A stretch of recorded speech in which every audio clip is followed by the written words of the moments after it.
Ilang barangay at sakahan sa Nueva Ecija binaha dahil sa epekto ng nagdaang bagyo. Tutukan sa report ni Jewel Fernandez.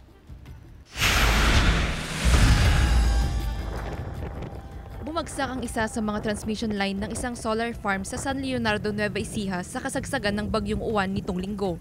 Wala namang nasaktan sa insidente. Hindi pa operational ang bumagsak na transmission line kaya hindi ito nakaapekto sa pagkawala ng supply ng kuryente sa lugar. Wala pang pahayag ang pamunuan ng solar farm. Binaha naman ang ilang barangay malapit sa ilog ng San Leonardo. Pansamantalang iniakyat ng mga residente ang kanilang mga gamit at mga motorsiklo sa gilid ng kalsada para hindi malubog sa baha. Nalubog din sa baha ang mga bukid sa Gapan City.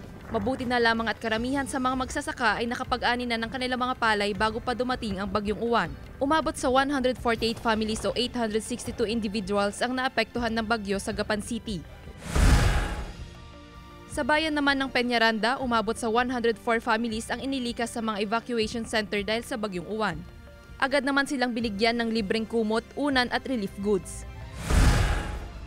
Sa Jaén, Nueva Ecija, nasa 645 families o 2,400 individuals ang inilikas mula sa mahigit 10 barangay.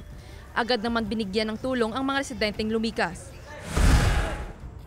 Unti-unti nang bumababa ang tubig sa Pampanga River sa Cabanatuan City. Malayo na ito sa mismong ilalim ng Cesar Vergara Bridge.